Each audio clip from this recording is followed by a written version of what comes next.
ఉన్నాను. యావత్ తెలంగాణ ప్రజలకి తప్పుడు సమాచారం ఇస్తా ఉన్నారు. తప్పుడు సమాచారం పోతా ఉంది. ఏమని పోతా ఉంది? కౌశిక్ రెడ్డి సంజయ్ మీద దాడి చేసిరని పోతా ఉంది. ఫస్ట్ నేను క్లారిటీ ఇవ్వదలుచుకున్నా. సంజయ్ నా మీద దాడి చేసిండు తప్పితే నేను సంజయ్ మీద దాడి చెయ్యలేదు. బాజాబ్తు సంజయ్ ఇగో సంజయ్ అంటే మావాడేమంటున్నా అంటే అరే నన్ను అనుకుంటారు జగిత్యాల సంజయ్ అన్నట్టు. సరే, జగిత్యాల సంజయ్ గారు ఏమన్నారంటే నా పక్కన కూర్చొని ఇప్పుడు మీ బీఆర్ఎస్ పార్టీ బట్టలు ఎట్లిపుతున్నా చూడు అని నాతో అన్నాడు. అన్న తర్వాత నేను నువ్వు మైక్ ఇచ్చిన తర్వాత అసలు ఈయన ఏ పార్టీతోని మైక్ ఇచ్చిర్రు, ఈయనకు అసలు ఏం సంబంధం, ఈయన ఏ పార్టీ అని నేను అడిగినప్పుడు ఈయన చూడొచ్చు మొట్టమొదటిగా సంజయ్ గారు నా ఛాతి మీద చేయబెట్టి నా మీద ఎట్లా దాడి చేస్తున్నారో మొత్తం మీరు ఈ ఫోటోలో చూడొచ్చు. దీంతో పాటు మీకు ఒక చిన్న 1 మినిట్ వీడియో క్లిప్ చూపిస్తా. ఏ విధంగా డాక్టర్ సంజయ్ జగిత్యాల నా మీద దాడి చేసిండ్రో, కాంగ్రెస్ పార్టీ శాసనసభ్యులు ఏ విధంగా నాపై దాడి చేసిండ్రో, స్వయంగా మంత్రి శ్రీధర్ బాబు గారు ఏ విధంగా నన్ను ఏలు చూపించి బెదిరిస్తుండో, మరియు అక్కడ ఉన్న 3 మంత్రుల ఆదేశాల మేరకు పోలీస్ వాళ్ళు ఏ విధంగా నా మీద దాడి చేసిండ్రో మొత్తము తెలంగాణలో ఉన్న ప్రతి పౌరుడు ఏ విధంగా ఈ కాంగ్రెస్ ప్రభుత్వం, కాంగ్రెస్ మంత్రులు, కాంగ్రెస్ ఎమ్మెల్యేలు ఇలా వాళ్ళ ఆదేశాల మేరకు పోలీసులు ఏ విధంగా రౌడీలాగా బిహేవ్ చేస్తున్నారో ఒక్కసారి ఆ వీడియో క్లిప్ ద్వారా మీరు మొత్తం కూడా చూపించాలని విజ్ఞప్తి చేస్తున్నా. వెంకట్ ఫస్ట్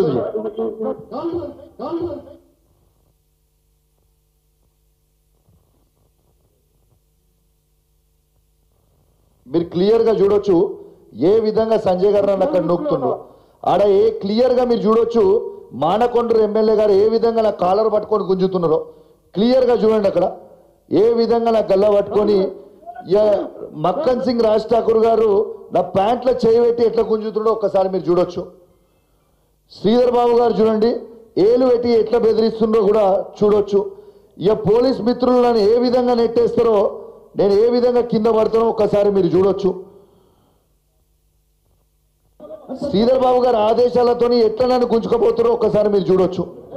ఒక్కసారి స్వయంగా చూడండి.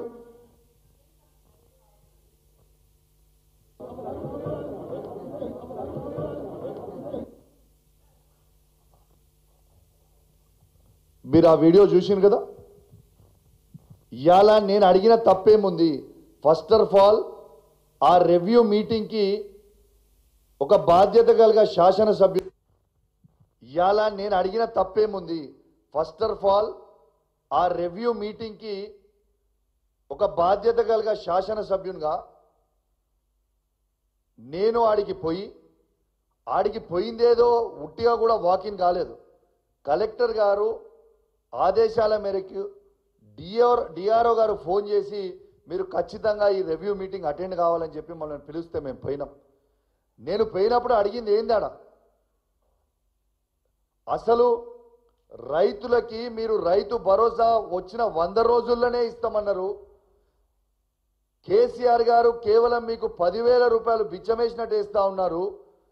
నేను 15,000 ఇస్తా అని చెప్పి రేవంత్ రెడ్డి గారు వారి 6 గ్యారెంటీలో పెట్టిర్రు. మీరు 1 రూపాయి మీరు ప్రభుత్వానికి వచ్చి సంవత్సరం 2 నెలలు అవుతుంది, కానీ మీరు 1 రూపాయి కూడా మీరు ఇప్పటిదాకా రైతు అకౌంట్లో డబ్బులు వేయలేదు అని నేను అడిగింది ఏమన్నా తప్పు ఉందా? అలా రెండోది ఏమడిగినా, అసెంబ్లీ సాక్షిగా రేవంత్ రెడ్డి గారు మేము 100% రుణమాఫీ చేసినామని చెప్తా ఉన్నాడు. రుణమాఫీ చెయ్యలేదు. కేవలం నా హుజురాబాద్ నియోజకవర్గంలో 106 గ్రామ పంచాయతీలు 60 వార్డులు ఉంటాయి. ఈ 106 గ్రామ పంచాయతీలో రైతులకి కేవలం 50% మాత్రమే రుణమాఫీ అయింది. ఇంకా 50% రుణమాఫీ కాలేదు. మమ్మల్ని కిందికి పోతే రైతులు అడుగుతా ఉన్నారు, రైతు బంధు రైతు భరోసా వేస్తామన్నాడు, వేయలేదు. రైతు రుణమాఫీ చేయలేదు. మరి 2 ఖచ్చితంగా చేయండి అని నేను మా హుజురాబాద్ నియోజకవర్గ రైతాంగాన్ని పక్షాన మరియు ఉమ్మడి కరీంనగర్ జిల్లా రైతుల పక్షాన తెలంగాణ రైతుల పక్షాన నేను అడిగింది ఏమైనా తప్పుందా ఇలా నేను అడుగుతా ఉన్నాను. అదేవిధంగా మా హుజరాబాద్ నియోజకవర్గంలో దళిత బంధు అనేది పైలట్ ప్రాజెక్ట్గా కేసీఆర్ గారు మొదలుపెట్టిండ్రు. సాచ్యురేషన్ మోడ్లో హుజరాబాద్లో ఇచ్చిండ్రు 18,500 కుటుంబాలకి. దీంట్లో డబ్బు మొత్తం కూడా బెనిఫిషరీస్ అకౌంట్లో క్రెడిట్ చేసిండ్రు. ఆ క్రెడిట్ చేసిన తర్వాత 13,000 మంది దాకేమో 100% తీసేసుకున్నారు. ఇంకొక 5,500 మంది వారికి వాళ్ళకి 50,000 నుంచి 5 లక్షల వరకు రెండో విడత రిలీజ్ చేయాలి. ఆ డబ్బు కూడా వాళ్ళ అకౌంట్లో ఉందని. నేను అడిగింది ఏమైనా తప్పుందా? నేను ఇవి అడుగుతుంటే కాంగ్రెస్ పార్టీ శాసనసభ్యులు రన్నింగ్ కామెంటరీ చేస్తారు, ఇది వేదిక కాదు, ఇది అడగొద్దు అని. మరి నేను అడుగుతున్నా, ఇదే కాంగ్రెస్ ప్రభుత్వము మీరు చెప్పిందే కదా రేవంత్ రెడ్డి గారు, కేసీఆర్ గారు దళిత బంధు ఉట్టి 10 లక్షల రూపాయలు ఇస్తుండు, నేను 12 లక్షలు ఇస్తారే అధికారంకి వస్తే అని చెప్పింది మీరే కదా. మరి ఇవి నేను అడుగుతుంటే మీకు మింగుడు పడుతుంది కదా. ఇవన్నీ నేను అడుగుతున్నా కదా, నా మీద దాడి చేయాలి ఎట్లయినా అని ఒక గలీజ్ ఆలోచనతోని ఇవాళ సంజయ్ జగిత్యాల గారితోని మైక్ ఇచ్చి మాట్లాడిచ్చి, ఆయన గెలిచింది ఏ పార్టీ నుంచి, పోటీ చేసింది ఏ పార్టీ నుంచి, అసలు ఆ జగిత్యాల సంజయ్ అనేటోడు వార్డు మెంబర్ అయినా గెలుస్తాడా? కేసీఆర్ గారు బొమ్మ లేకపోతే వార్డు మెంబర్ అయినా గెలుస్తాడా? బరాబర్ ఆ సీటు కేసీఆర్ గారి బొమ్మ మీదనే, కేసీఆర్ గారి గుర్తు మీదనే జగిత్యాల్లో మేము గెలిచినాం. నువ్వు లేచి మాట్లాడుతూ ఉంటే నాతో కూర్చొని ఏమంటాడు, మీ బట్టలు చింపితే ఇప్పుడు అంటాడు. నన్ను రెచ్చగొట్టింది ఆయననా నేనా? నేను లేచి నువ్వు ఏ పార్టీలోకి గెలిచినావు అంటే నేను బాజాబ్తు కాంగ్రెస్ పార్టీ ఇప్పుడు నేను బీఆర్ఎస్ పార్టీ కాదు అని చెప్తాడు. నేను గౌరవ స్పీకర్ గారిని కోరుతా ఉన్నాను, ఇవాళ ఒకసారి వీడియో చూసిన తర్వాత కూడా మొత్తం మీడియా ద్వారా స్పీకర్ గారు కూడా వీడియో చూపిస్తా, తర్వాత స్పీకర్ గారికి పోయి కూడా రిప్రజెంటేషన్ ఇస్తా, తప్పకుండా నేను ఇస్తా. ఒక్కసారి దయచేసి ఆ రెండో వీడియో మీరు ప్లే చేయాలమ్మా. ఏదైతే ఆయన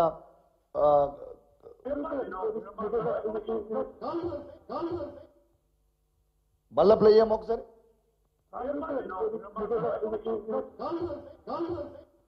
మీరు విన్నారు కదా, గెలిచింది బీఆర్ఎస్ పార్టీ బీఫామ్ మీద. ఏ పార్టీలకు గెలిచినావు నువ్వు అంటే నేను ఇప్పుడు బాజాబ్తు కాంగ్రెస్ పార్టీ అంటున్నాను. నేను స్పీకర్ గారికి కోరుతా ఉన్నాను, ఇంకా సిగ్గు లేకుండా పోయి నన్ను డిస్క్వాలిఫై చేయాలని పోయి కంప్లైంట్ ఇచ్చిందంట.